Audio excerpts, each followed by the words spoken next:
Let's have a good old-fashioned mysteries thread. These sorts of stories are always so terrifying to me. There's nothing paranormal about them, just real people in real situations that have absolutely no explanation. Mommies in the trees. In 1985, Stephen Harkins and his girlfriend Ruth Cooper went camping in a remote area of Pierce County, Washington. When they did not return several days later, their families reported them missing, and a search began. Investigators quickly discovered Harkins' body with a gunshot wound to the head. His pet dog had also been shot to death. It wouldn't be until several months later that Cooper's body was found, about a mile and a half away, with a tube sock tied around the neck. Her head was about 50 feet away. Over a month later, a little girl was found wandering, alone, outside of a Kmart in Spanaway, Washington. When asked where her parents were, the young woman simply replied, "Mommy's in the trees." The girl's face was shown on local television, and her grandmother successfully identified her as Crystal Louise Robertson, age 2. Her parents, Mike Reimer and Diana Robertson, had gone camping earlier that day, not far from where Harkins and Cooper went camping. Reimer's trunk was eventually found, along with Robertson's body, half buried in snow nearby. Just like with Ruth Cooper, a tube sock was tied around her neck. It wouldn't be for another 25 years before Mike Reimer's skull was found about a mile away, though a cause of death could not be determined. To this day, no one is sure if the 4 deaths are connected, or who was behind them. Some have noted that in both cases, there is a significant age gap between the couples. On May 27th, in the Erdington district of Birmingham, England, the bodies of 2 women, both aged 20, were found in the exact same spot. They had both gone dancing the night before they were murdered, and a man with the last name Thornton was believed to be involved in both their deaths. Despite what you may be thinking, these 2 murders were not the result of a serial killer. Because despite the striking similarities between them, the crimes took place over 150 years apart. Both crimes remain unsolved to this day. This one always gives me the creeps. 14-year-old girl named Lorraine Ron is hanging out with friends in her apartment. One friend hears voices, thinks the girl's mom is back, sneaks out the back window because he'll get in trouble if he's caught there. 2 girls go to sleep. Mom returns home after 1 a.m., notices all the light bulbs have been unscrewed. Mom sees a person sleeping in her daughter's bed. Wakes up later, realizes the person in the bed is actually the other friend. Friend says Lorraine went to sleep on the couch. Lorraine is never seen again. In the following months, Mom starts receiving phone calls, in which the caller never spoke. The calls appeared to originate from some motels in Southern California that had been linked to the production of child pornography. Russell and Shirley Dermond lived in an affluent community on Lake Oconee, in Georgia. Then, in May 2014, after not having heard from the Dermonds in some time, neighbors found Russell's headless body in their garage. The rest of the house was completely untouched. 1 week later, Shirley's body was found about a mile away, in the lake, with a cinder block tied to her foot.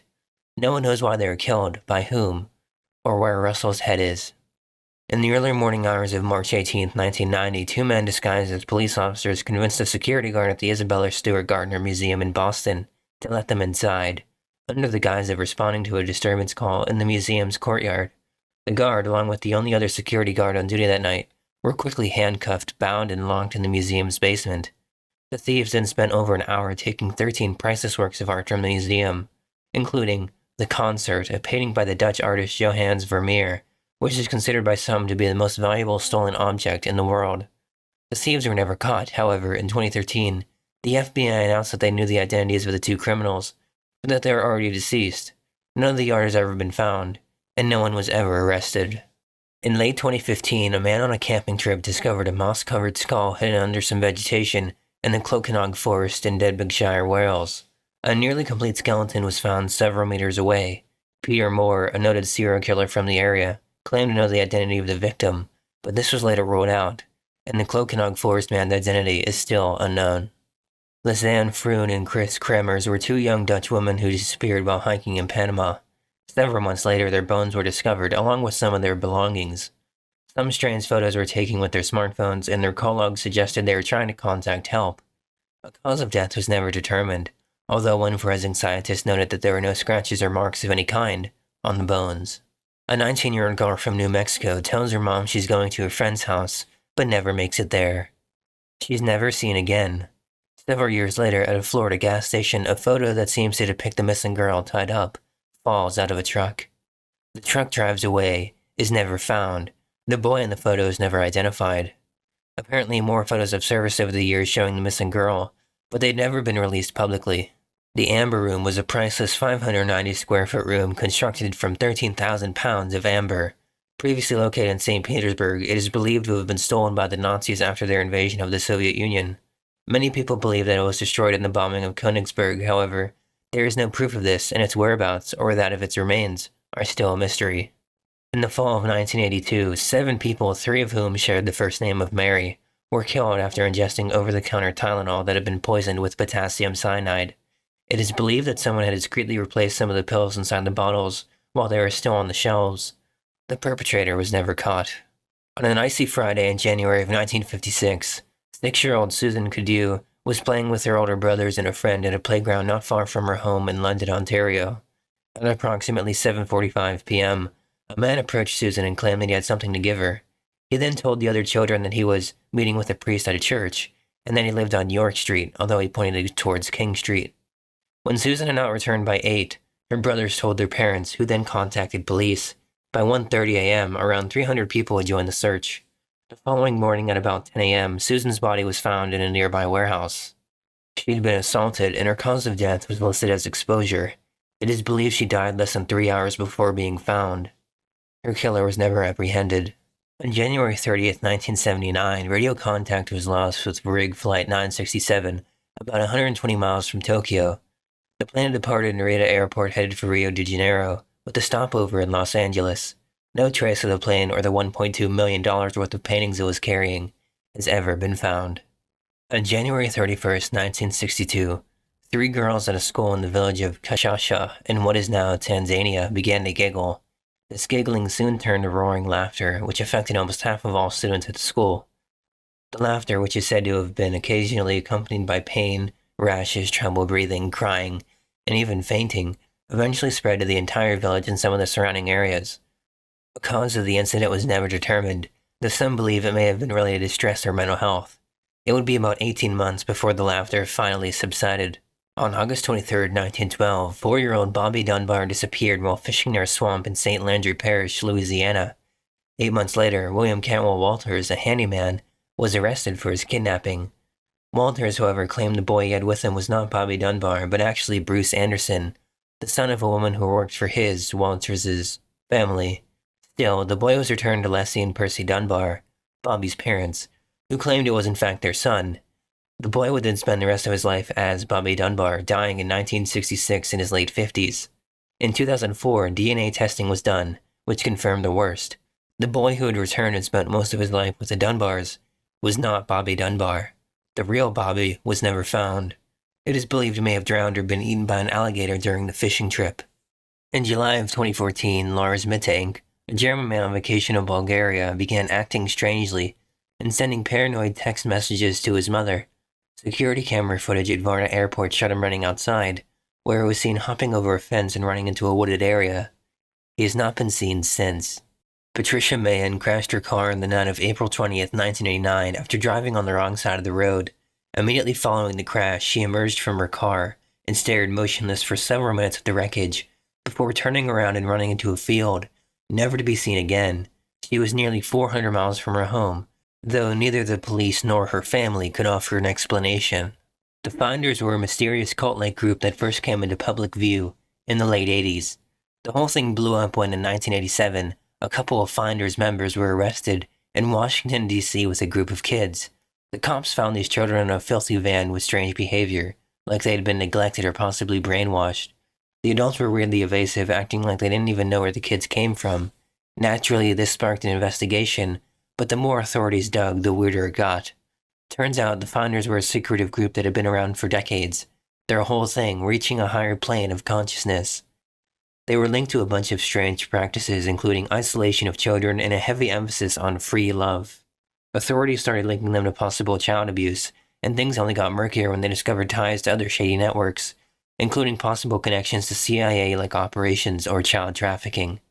The FBI actually got involved, but here's the wild part.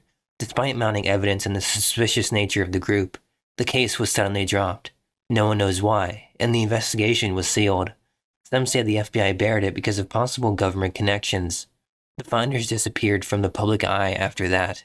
For reasons unknown, Lake Nyos in northwestern Cameroon suddenly and violently exploded on the morning of August 21st, 1986, releasing hundreds of thousands of tons of carbon dioxide and killing over 1,700 people.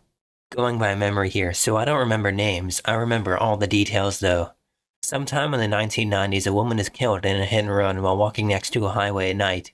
The coroner in charge of the body notices she has a tendon in one leg cut, which he theorizes could have been done by someone keeping her captive to make it difficult for her to escape. The woman's fingerprints aren't on file and she had no ID. He takes photos and they bury her. A few years later, he sees a missing person flyer and he believes it's her. She had disappeared from a different part of the country hundreds of miles from where she was killed, several years before. He contacts her family and shows them the photos he took of her, and they also believe it's her. The body is exhumed to test for DNA, but when they open the coffin, a man's body is inside.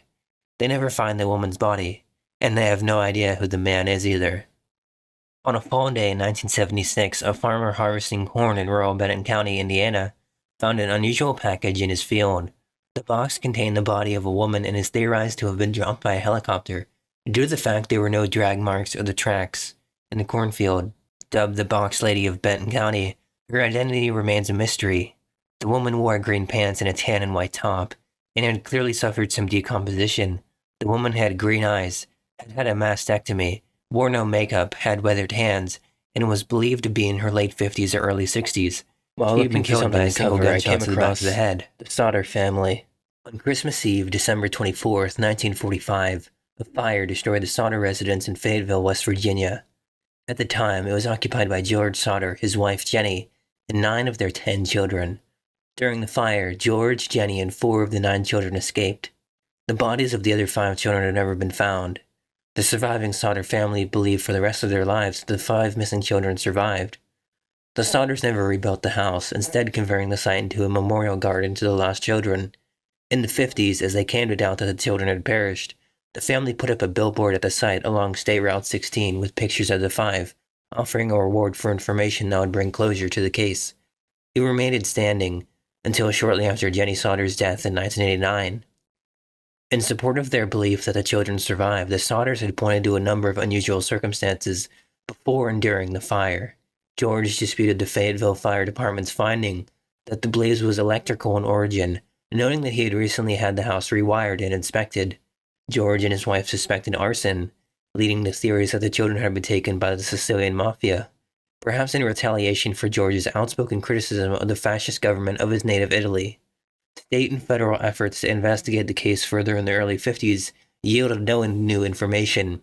The family did, however, later receive what may have been a picture of one of the boys as an adult during the 60s. Their last surviving daughter, Sylvia, along with their grandchildren, continued to publicize the case in the 21st century in the media and online. Now for some background.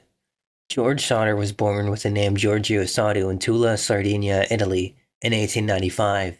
He immigrated to the U.S. 13 years later, with an older brother who went back home as soon as both boys cleared customs at Ellis Island.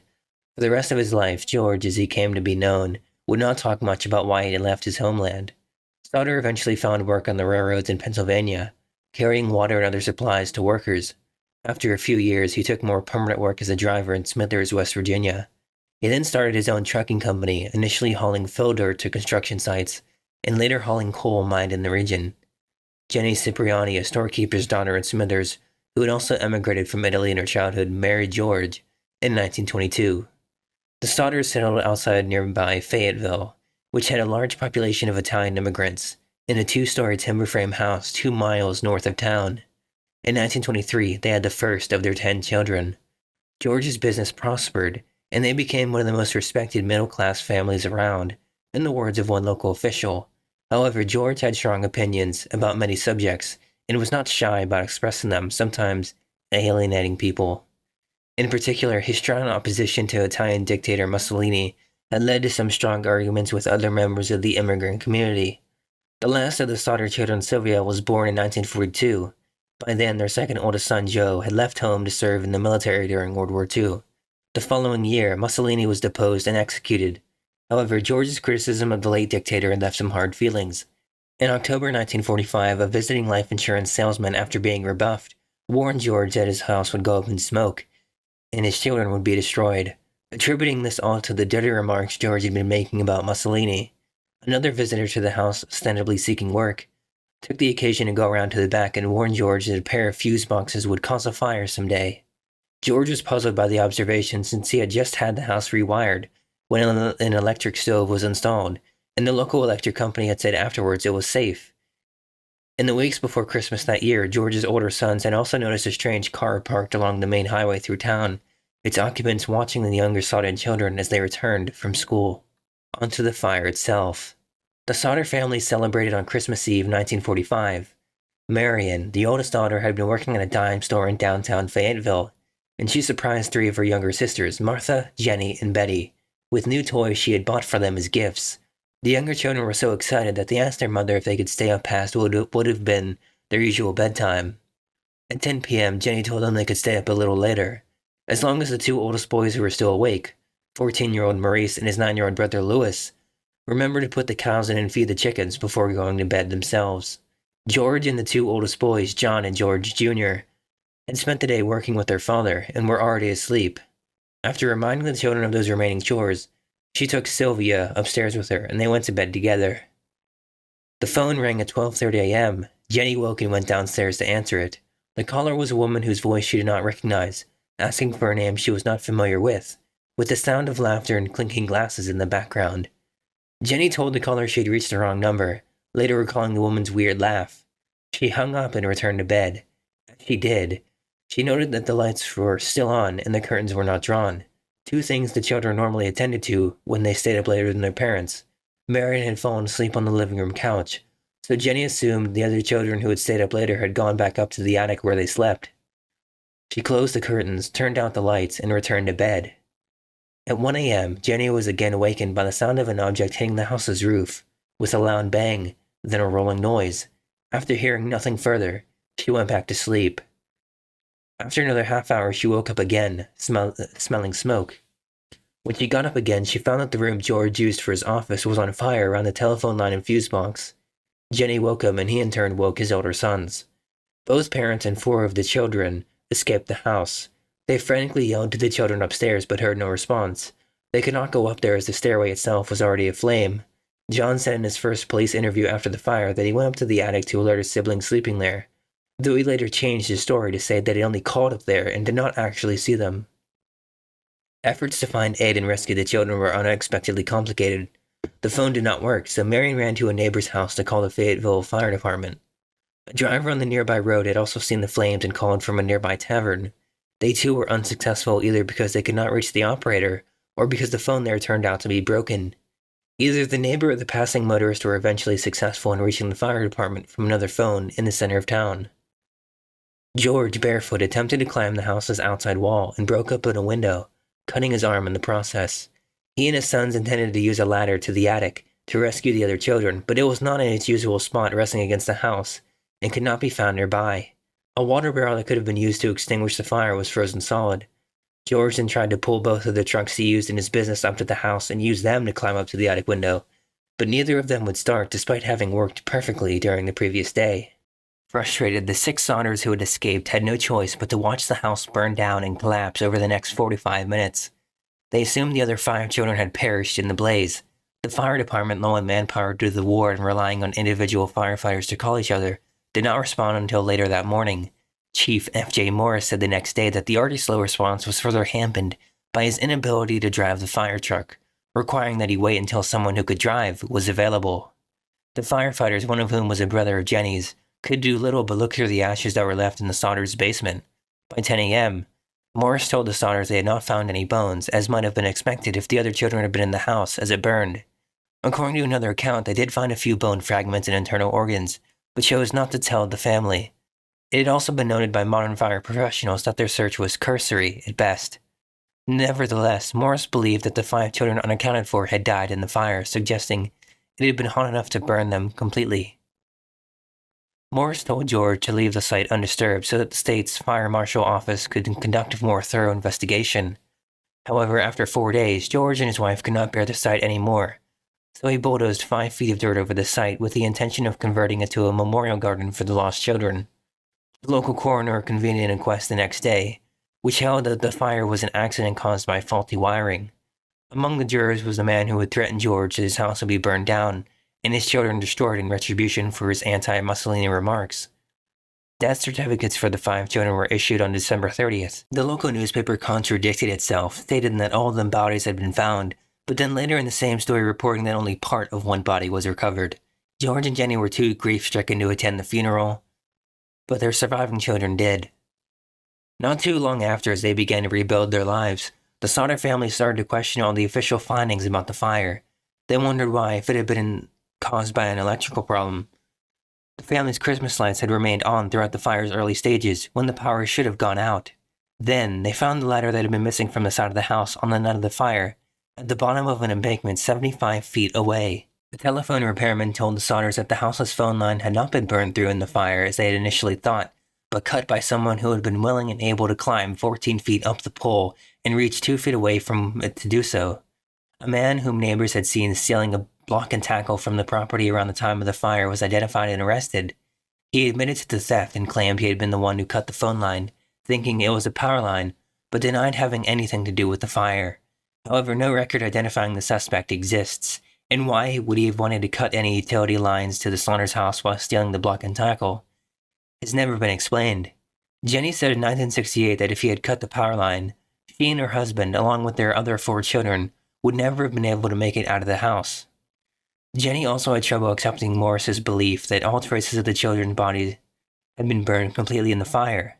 Many of the household appliances had been found, still recognizable in the ash, along with fragments of the tin roof. She contrasted the result of the fire with a newspaper account of a similar fire that she read at the same time that killed a family of 7. Skeletal remains of all the victims are reported to have been found in that case. Jenny burned small piles of animal bones to see if they would be completely consumed. None ever were.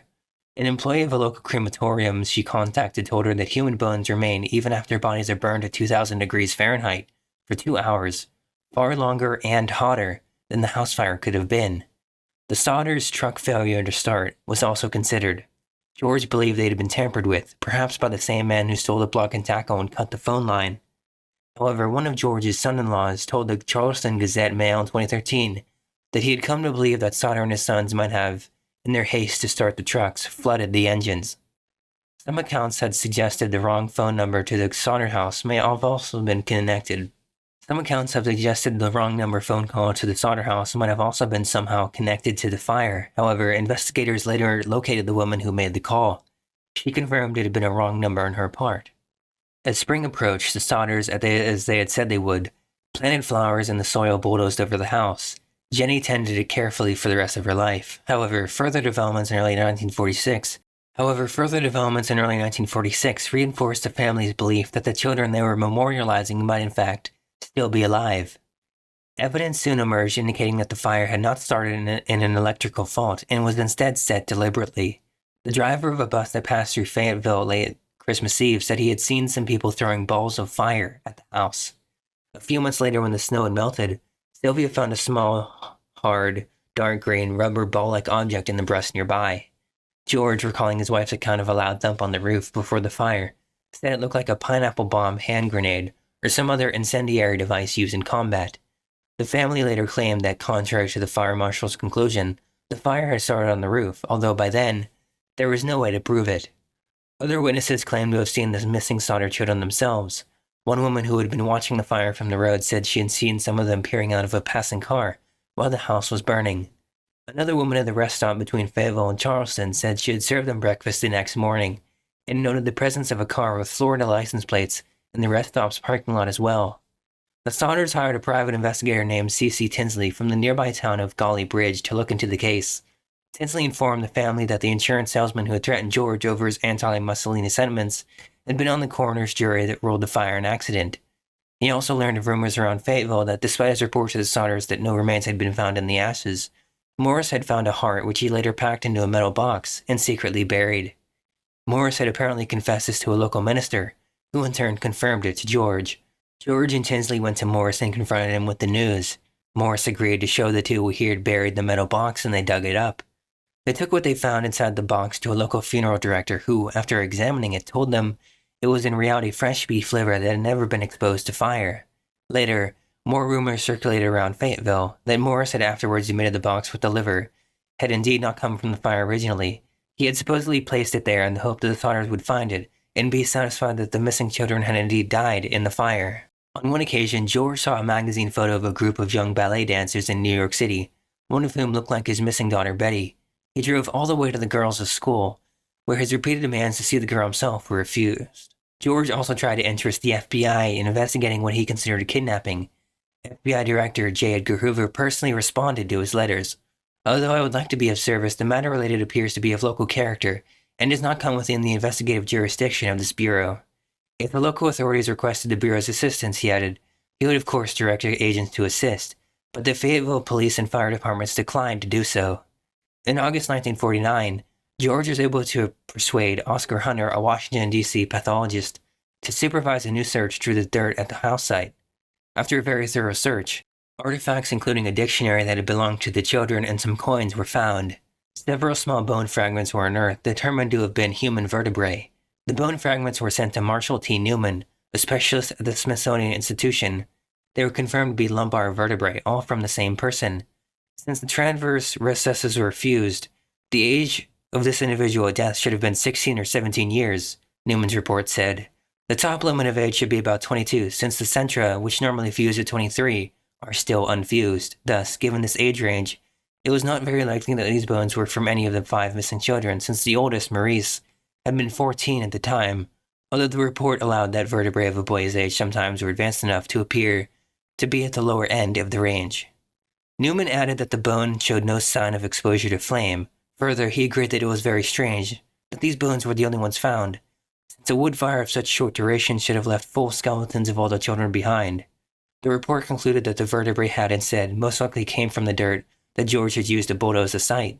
Later, Tinsley supposedly confirmed that the bone fragments had come from a cemetery in nearby Mount Hope, but could not explain why they had been taken from there or how they came to be at the site. The Smithsonian returned the bone fragments to George in September 1949. According to its records, their current location is unknown. The investigation and its findings attracted national attention, and the West Virginia legislature held 2 hearings on the case in 1950. Afterwards, however, Governor Oki L. Pattison and State Local Superintendent W. E. Burchett told the Sodders the case was hopeless and closed it at the state level. The FBI decided it had jurisdiction as a possible interstate kidnapping, but dropped the case after 2 years of following fruitless leads. With the end of official efforts to resolve the case, the Sodders did not give up. They had flyers printed up with pictures of the children offering a $5,000 reward, soon doubled for information that would settle the case for even one of them. In 1952, they put up a billboard at the side of the house, and another along U.S. Route 60 with the same information. It would in time become a landmark for traffic through Fayetteville on U.S. Route 19. The family's efforts soon brought another reported sighting of the children after the fire. Ida Crutchfield, a woman who ran a Charleston, West Virginia hotel, claimed to have seen the children approximately a week afterwards. I do not remember the exact days, she said in a statement. The children had come in around midnight, with 2 men and 2 women, all of whom appeared to her to be of Italian extraction. When she attempted to speak with the children, one of the men looked at me in a hostile manner. He turned around and began talking rapidly in Italian. Immediately, the whole party stopped talking to me. She recalled that they left the hotel early the next morning. Investigators today do not, however, consider her story credible, as she had only first seen photos of the children 2 years after the fire, 5 years before she came forward. George followed up leads in person, traveling to the areas from where tips came from. A woman from St. Louis, Missouri claimed Martha was being held in a convent there. A bar patron in Texas claimed to have overheard 2 other people making incriminating statements about a fire that happened on Christmas Eve in West Virginia some years before. None of these proved significant. When George heard later that a relative of Jenny's in Florida had children that looked similar to his, the relative had to prove the children were his own before George was satisfied. In 1967, George went to the Houston area to investigate another tip. A woman there had written to the families saying that Lewis had revealed his true identity to her one night after having too much to drink. She believed that he and Maurice were both living in Texas somewhere. However, George and his son-in-law Grover Paxton were unable to speak with her. Police there were able to help them find the 2 men she had indicated, but they denied being the missing sons. Paxton said years later that doubts about that denial lingered in George's mind for the rest of his life. Another letter that they had received that year brought the Sodders what they believed was the most credible evidence that at least Lewis was still alive. One day, Jenny found in the mail a letter addressed to her. postmarked in Central City, Kentucky with no return address. Inside was a picture of a young man of around 30 with features strongly resembling Lewis's, who would have been in his 30s if he had survived. On the back was written, Lewis Sodder, my love brother Frankie, Lil Boys, A90 132 or 35. The family hired another private detective to go to Central City and look into the missive, but he never reported back, and they were unable to locate him afterwards. The picture nonetheless gave them hope.